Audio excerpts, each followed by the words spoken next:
জানিয়ে দেব সর্বশেষ আপডেট আন্তর্জাতিক সংবাদ। শুরুতেই শিরোনাম। ইসরায়েলের বিরুদ্ধে হামলা আরো জোরদার করার ঘোষণা ইয়েমেনের। এদিকে গাজা যুদ্ধে ফিরতে অস্বীকার ইসরায়েলি ৩ সেনা বরখাস্ত ও কারাদণ্ড। জানিয়ে দেব অনাহারকে অস্ত্র বানাচ্ছে ইসরায়েল, ১০০০ ইহুদি ধর্মগুরুর প্রতিবাদ। এরপরেই জানাবো ফিলিস্তিনের দ্বিরাষ্ট্রভিত্তিক সমাধানের উদ্যোগ জাতিসংঘের। অপরদিকে স্বাধীন ফিলিস্তিন রাষ্ট্রের দাবিতে সৌদির নতুন উদ্যোগ। এবং সর্বশেষ জানাবো ইরান সফরে যাচ্ছে আইএইএ, পরমাণু প্রশ্নের নতুন মোড়। শুনছিলেন গুরুত্বপূর্ণ আপডেট আন্তর্জাতিক সংবাদগুলোর শিরোনাম। এবারে থাকবে বিস্তারিত। আজকে সংবাদ সম্পর্কে আপনার মূল্যবান মতামত লিখে জানান। জানিয়ে দিন কোন স্থান থেকে এই সংবাদ শুনছেন অথবা দেখছেন। ইসরায়েলের বিরুদ্ধে হামলা আরও জোরদার করার ঘোষণা ইয়েমেনের। গাজায় চলমান মানবিক সংকটের প্রেক্ষাপটে দখলদার ও যুদ্ধবাজ ইসরায়েলের বিরুদ্ধে সামরিক অভিযান আরও জোরদার করার ঘোষণা দিয়েছে হুতি নিয়ন্ত্রিত ইয়েমেনের সশস্ত্র বাহিনী। স্থানীয় সময় রোববার সন্ধ্যায় প্রকাশিত এক বিবৃতিতে ইয়েমেনি সেনাবাহিনী বিশ্বের সব জাতির প্রতি আহ্বান জানিয়েছে যাতে তারা ইসরায়েলকে গাজায় আগ্রাসন বন্ধ করতে এবং গাজার উপরে অবরোধ প্রত্যাহার করতে চাপ সৃষ্টি করে, যাতে আরও বড় সংঘাত এড়ানো যায়। হুথি নিয়ন্ত্রিত বাহিনীটি জোর দিয়ে বলেছে, ফিলিস্তিন জনগণের দুর্ভোগের প্রেক্ষিতে নৈতিক ও মানবিক দায়বদ্ধতা থেকেই তারা এই পদক্ষেপ নিচ্ছে। ইয়েমেনি সশস্ত্র বাহিনী দখলদার ইসরায়েলের বিশেষ করে গাজা উপত্যকা দ্রুত পরিবর্তনশীল পরিস্থিতির কথা উল্লেখ করে বলেছে, সেখানে দীর্ঘমেয়াদী ইসরায়েলি অবরোধ ও সামরিক হামলার কারণে হাজার হাজার ফিলিস্তিন নিহত হয়েছেন। তারা বলেছে, সমসাময়িক ইতিহাসে গাজার যে ভয়াবহ গণহত্যা চলছে তার প্রেক্ষিতে ইয়েমেন একটি গভীর ধর্মীয়, নৈতিক ও মানবিক দায়িত্ববোধ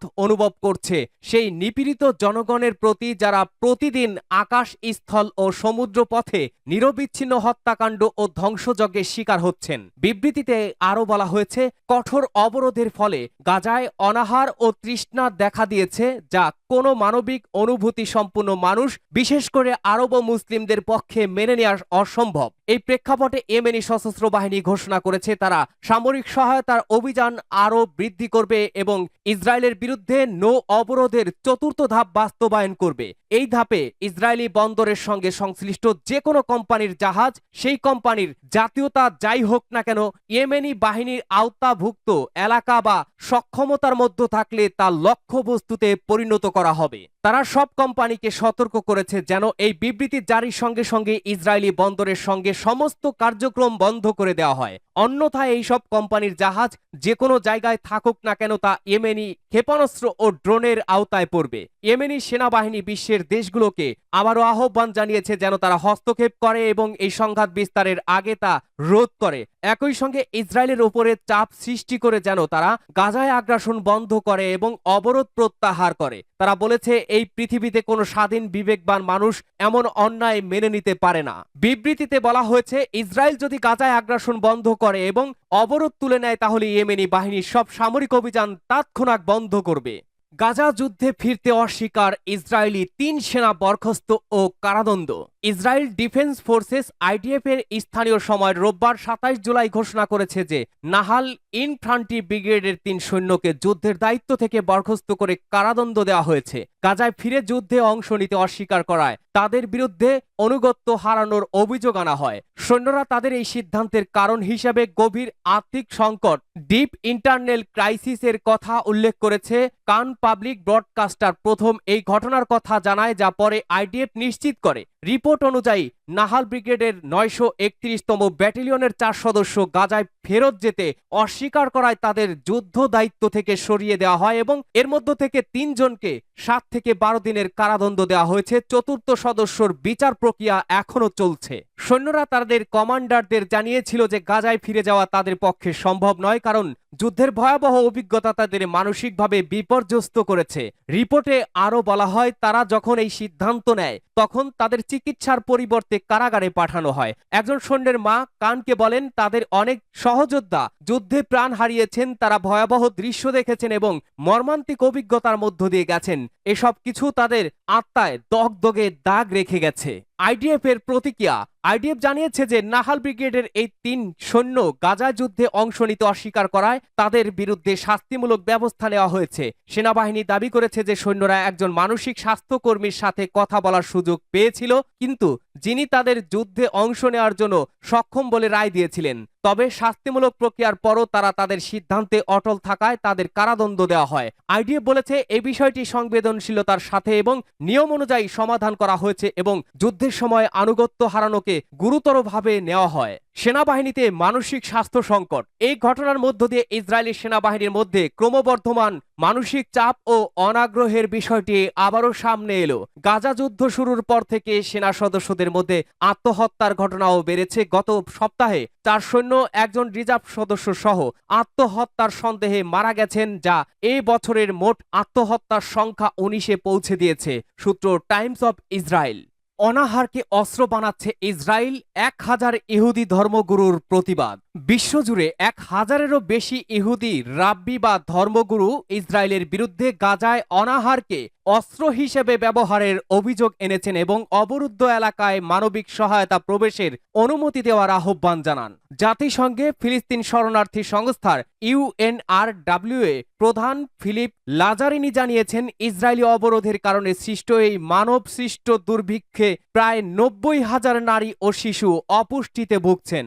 যুক্তরাষ্ট্র, যুক্তরাজ্য, ইউরোপীয় ইউনিয়ন এবং ইসরায়েল এই ধর্মগুরুরা একটি খোলা চিঠিতে বলেছেন, ইহুদি জাতি এখন এক গুরুতর নৈতিক সংকটে পড়েছে। চিঠিতে আরও বলা হয়, গাজায় মানবিক সহায়তা প্রবাহে কঠোর বিধিনিষেধ আরোপ এবং এক বিপন্ন বেসামরিক জনগণের কাছ থেকে খাদ্য, পানীয়, চিকিৎসা সামগ্রী প্রত্যাহার করা এই নীতি ইহুদিবাদের মৌলিক মূল্যবোধের সঙ্গে সাংঘর্ষিক। রাব্বিরা ইসরায়েলের প্রতি আহ্বান জানিয়েছেন যাতে তারা নিরাপত্তা ব্যবস্থা বজায় রেখে ব্যাপক মানবিক সহায়তা প্রবেশ করতে দেয় এবং যত দ্রুত সম্ভব সকল বন্দীকে ফিরিয়ে আনা ও লড়াই শেষ করার জন্য সক্রিয়ভাবে কাজ করে। চিঠিটি শুক্রবার প্রকাশিত হয় এবং সোমবারের শুরুতেই এতে স্বাক্ষরকারীর সংখ্যা 1000 ছাড়িয়ে যায়। যুক্তরাজ্য ভিত্তিক রাব্বি জোনাথন উইটেনবার্গ জিউস কনিককলে বলেন, এই ইহুদিবাদের নৈতিক মর্যাদা রক্ষায় বিশ্বব্যাপী কাজ করছেন।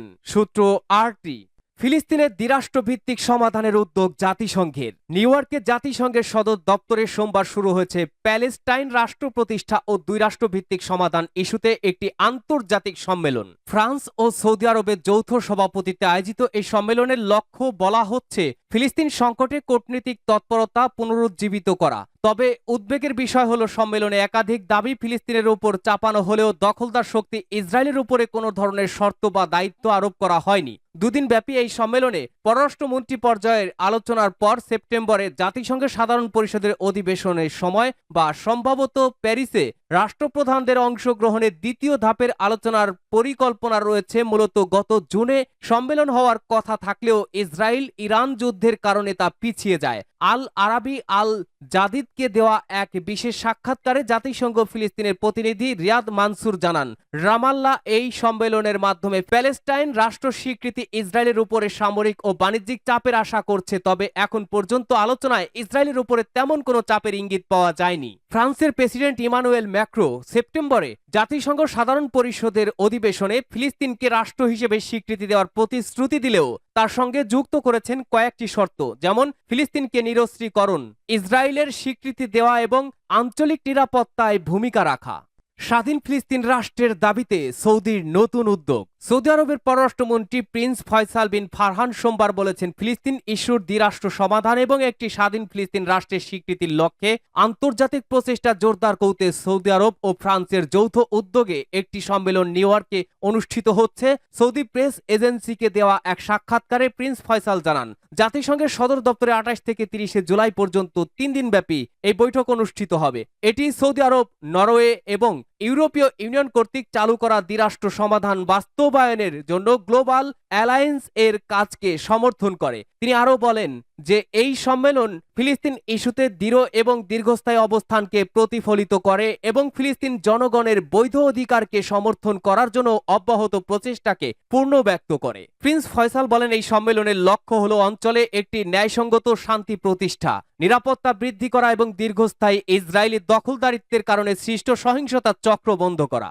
ইরান সফরে যাচ্ছে আইএইএ, পরমাণু প্রশ্নের নতুন মোড়। জাতিসংঘের পরমাণু ও শক্তি বিষয়ক সংস্থা আইএইএ আগামী 2 সপ্তাহের মধ্যে ইরান সফরে যাচ্ছে। সোমবার 28 জুলাই দেশটির পররাষ্ট্র মন্ত্রণালয়ের মুখপাত্র ইসমাইল বাঘেরি এই তথ্য নিশ্চিত করেছেন বলে জানিয়েছে বার্তা সংস্থা রয়টার্স। এই সফরের ঘোষণা এমন এক সময় এসেছে যখন সম্প্রতি আইএইএ এর মহাপরিচালক জানিয়েছেন তেহরান পুনরায় প্রযুক্তিগত আলোচনা শুরুর আগ্রহ প্রকাশ করেছে। তার পরপরই তেহরান সফরের পরিকল্পনার আনুষ্ঠানিক ঘোষণা দেওয়া হলো। বাঘেরি জানান, সফরের সময় পরমাণু ইস্যুতে ভবিষ্যৎ সহযোগিতা নিয়ে একটি প্রস্তাব তুলে ধরা হবে আইএইএ এর সামনে। এই প্রস্তাবনা ইরানের পার্লামেন্টে সদ্য পাশ হওয়া একটি আইনের ভিত্তিতে প্রস্তুত করা হয়েছে।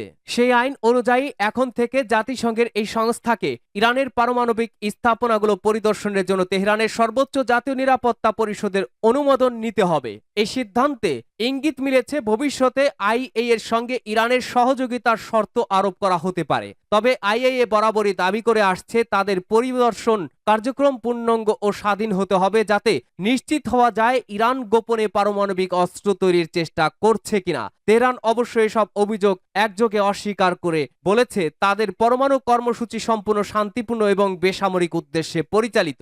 এই সফরের মাধ্যমে ইরান আইএইএ সম্পর্ক এবং আন্তর্জাতিক পরমাণু আলোচনার নতুন মোড় নেওয়ার আভাস মিলেছে।